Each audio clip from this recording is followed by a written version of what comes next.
Dans cette vidéo, je vais non seulement vous montrer comment ajouter le Bluetooth à votre carte, mais en plus, on va réaliser une application sous Android qui va nous permettre d'interagir avec. Et vous allez voir, c'est un jeu d'enfant.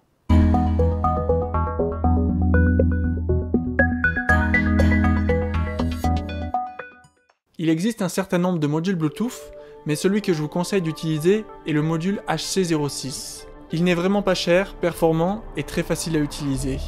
Avant de se lancer dans le développement, j'aimerais vous montrer l'architecture fonctionnelle de ce que l'on va réaliser. L'objectif est donc de commander une LED à partir de son téléphone.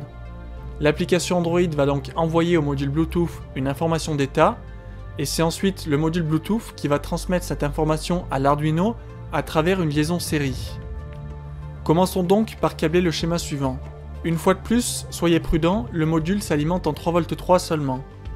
Ensuite, appuyez sur le bouton Reset de votre carte et une LED est supposée clignoter. Maintenant, préparons le code.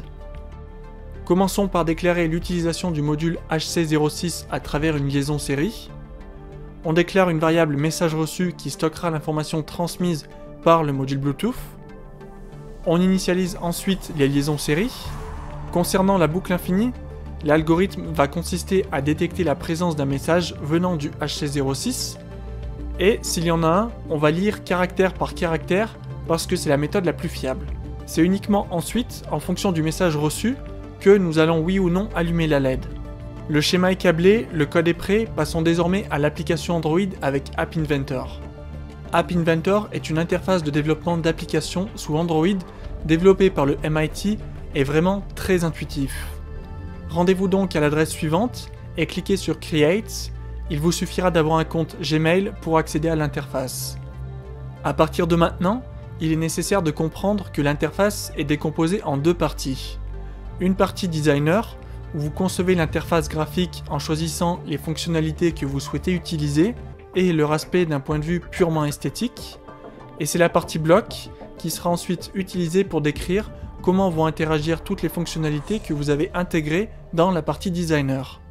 L'idéal reste encore de découvrir ces fonctionnalités par vous-même, allez-y, vous n'allez rien casser. L'application que j'ai développée pour cette vidéo est minimaliste. L'interface graphique se résume à une image, un list picker pour sélectionner le module Bluetooth et un bouton pour activer ou désactiver la LED. Concernant la partie bloc, avant la sélection du list picker, on lui demande d'afficher tous les clients Bluetooth disponibles. Après la sélection, on connecte le téléphone au client Bluetooth sélectionné et enfin, lorsqu'on clique sur la LED, on envoie au client soit le message LED 2.1 ou alors LED 2.0. Une fois que votre application est prête, vous pouvez la tester en allant dans Connect, AI Companion. Vous aurez également besoin de télécharger l'application suivante. Une fois que vous entrez le code généré par l'AI Companion, il suffit juste de tester votre application. Vous êtes alors censé obtenir le résultat suivant. Si tout s'est bien passé, vous pouvez finaliser votre application en créant un fichier APK et l'installer sur votre téléphone.